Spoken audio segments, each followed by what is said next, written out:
What's up everybody, it's your girl Sophia and I am back today with another video explaining all of my tattoos. So I've gotten a lot of I guess requests for this video because I actually have a lot of tattoos. So I want to start this video out by saying, if you stick through the whole thing, see if you can count how many tattoos I have, and leave a comment with your Cash App and I will Cash App somebody a little prize of whoever can guess how many tattoos that I have, because I actually don't even know. So I am gonna try to go in chronological order here, and some of them I'm not gonna tell you the age I got them because I was super young and I do not condone that at all. But I think it's important, and as I'm talking about this and thinking about my tattoos, it kind of tells like my whole story, which is weird because I really didn't mean anything by them when I got them, but I think like the significance in the time periods when I got them is funny and just kind of like part of my life. So for some of them I'm gonna have to stand up and show you, but to start, let's start with my first tattoo ever. May my heart always be open to little birds who are the secrets of living.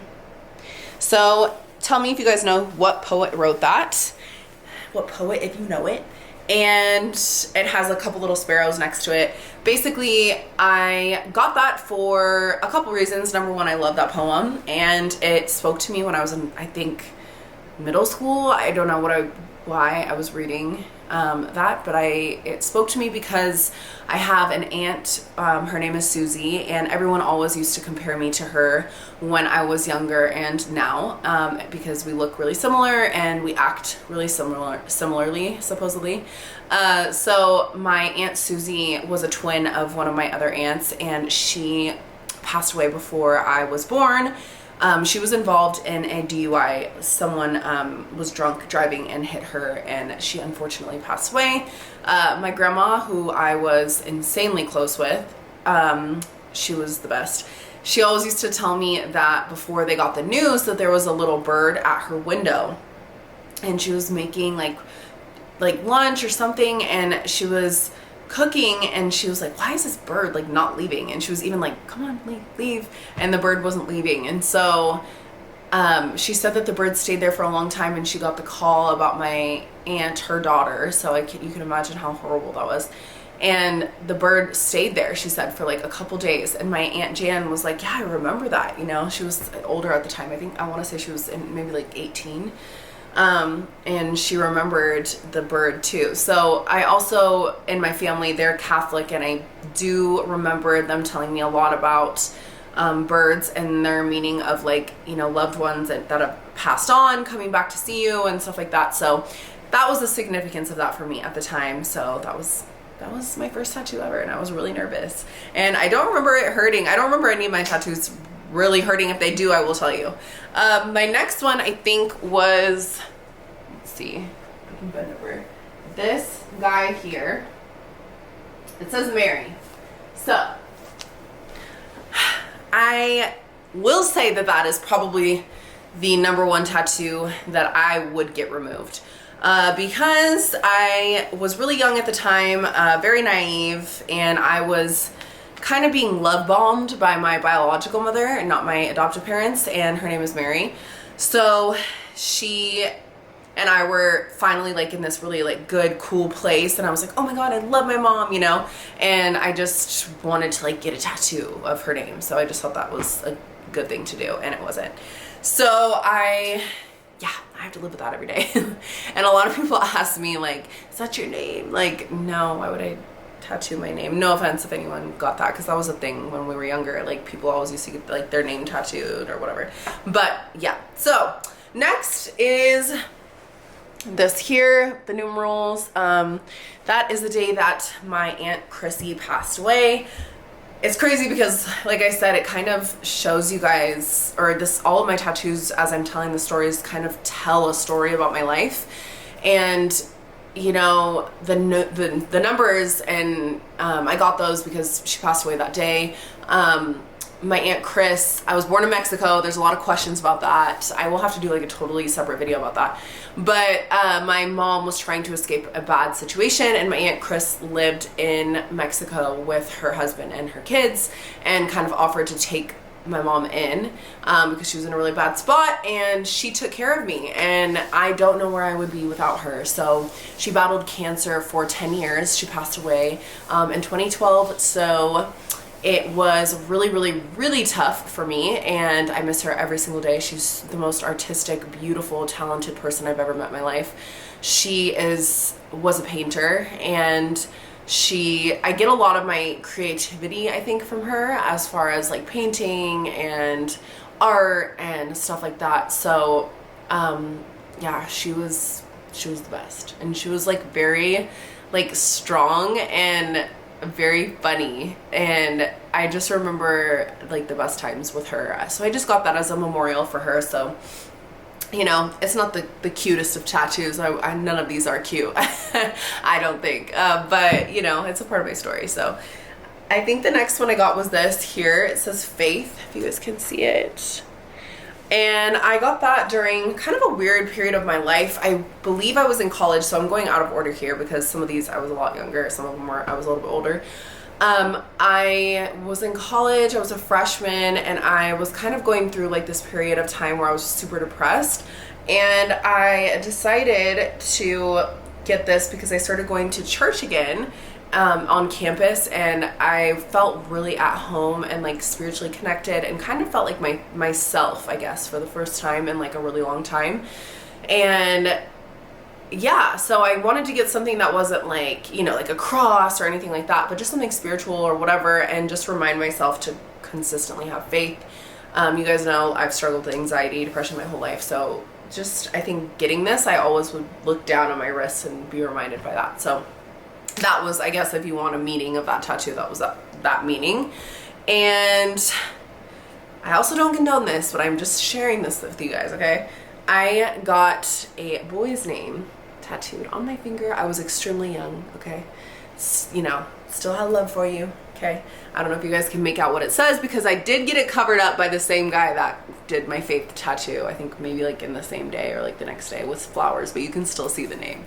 And he got my name too, of course, Young Love. So yeah, so that was a mistake because it is my wedding finger. So every time I look down, I see that. So don't do that. That was a part of my story. I probably would get that removed too, but it doesn't really bother me much. I don't see it much. It's not like it's something that bothers Derek or whatever. So it's nothing. I was so young, you guys, like ridiculously young. The next one was done by one of my good friends, and it's just like this cool little hand tattoo. And I want to tell you guys, I was kind of like ahead of the game, because I was like getting these cutesy little hand tattoos. They're not cute now, but they were back in the day. Okay, so I was like young, like, okay, I'm a trendsetter.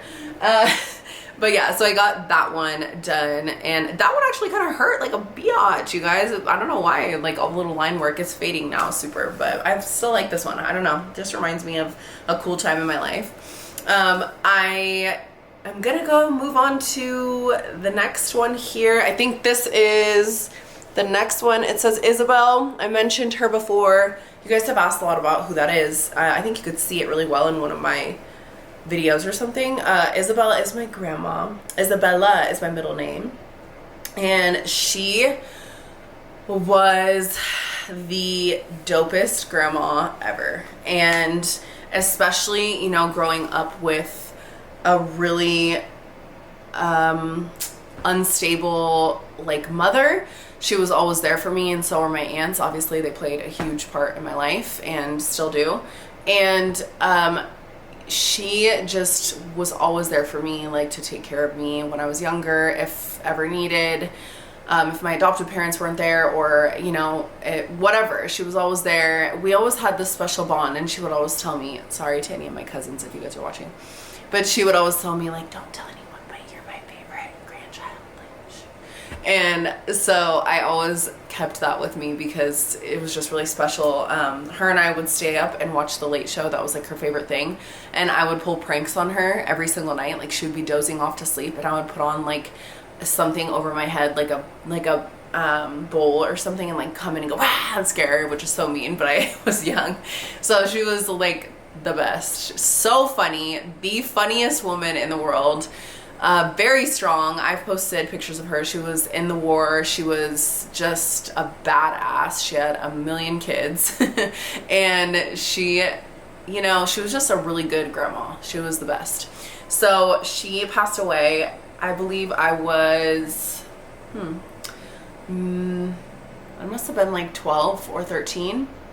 And she passed away, but she lived a really long life. She was almost 100. So she had, I had her for 12 glorious years and she was my favorite. So I got that little memorial. It's actually pretty big. It's a big tattoo for her. And this next one is a key. So the story behind that is I must have been 17 or 18 at the time. I met my biological father for the first time. If you guys haven't heard that story, I do have a video. You guys can scroll down or I'll link it below about meeting him for the first time. And basically I found him on Facebook, long story short, and you know, it was really awesome. He flew me out to meet like my whole side of the family that I never knew even really existed. And we all were like, fuck it, let's get matching tattoos. So me and my cousins got some matching tattoos of a key because I believe the history, and any of my cousins that are watching this, comment below.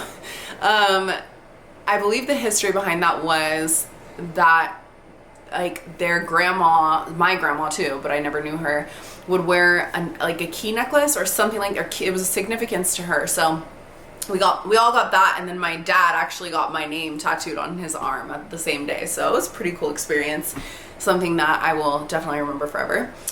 And wow, I have so many more. Like, where am I going? Okay, so I have, does this one say Q? One of these says Junior and one of these says Q. So I obviously got that for my son for obvious reasons because of his name, and he is a junior, so that's why I got those.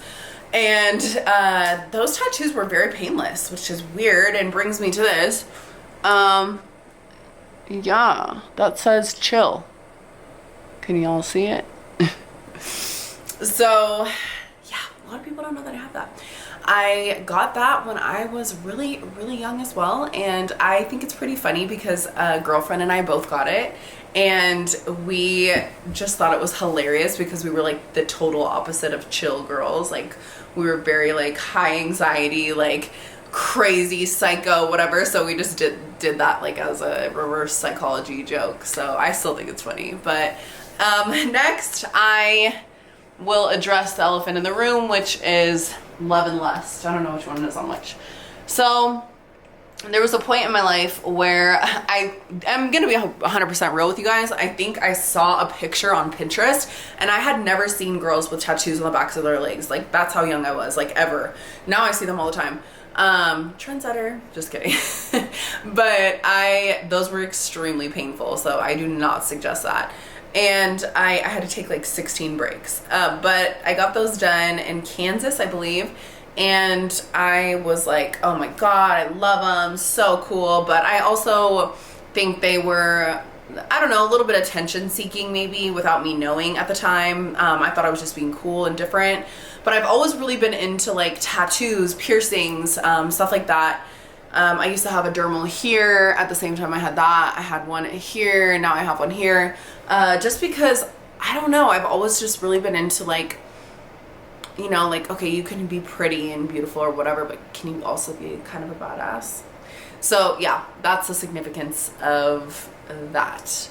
Well, there's no significance actually of love and lust. I just did it, and I was actually really proud of myself afterwards. I was like, yeah, it's so cool. But those ones are a debate in our household because I do feel judged when I'm like at a water park with my son, because even if I wear shorts, like, you can kind of see them.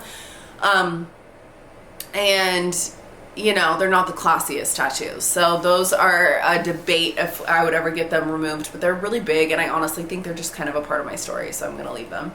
So the next one is this guy here. Holy tattoo.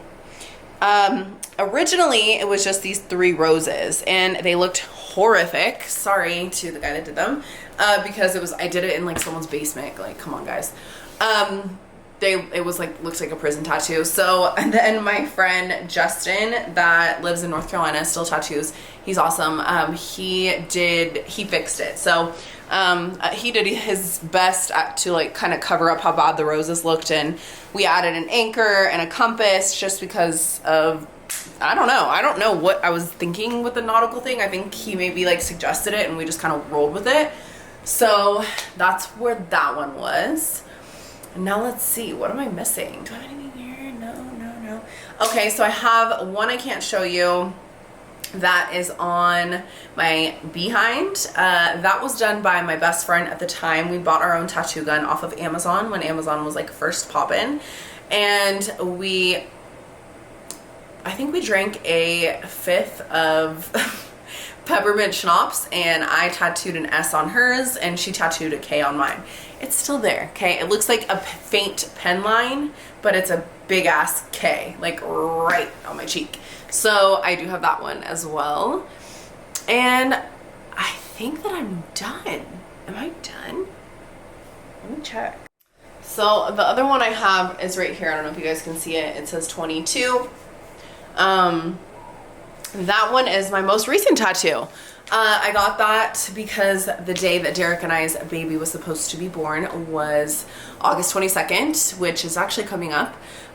So yeah, I got that in memorial of our baby that we lost at 9 weeks. So another significant part of that is 22 is actually the luckiest of lucky numbers for me.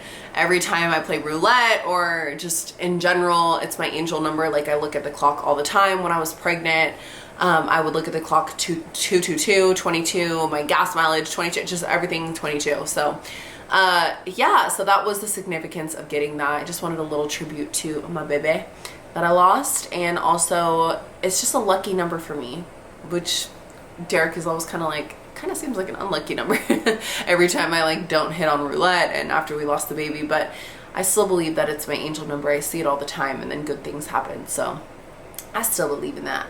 So I'm trying to look and see if I have anything else, and I think that's it.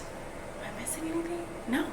So let me know if you guys stayed through this whole crazy video and what to make of this, and also let me know how many tattoos I have, because I literally have no idea.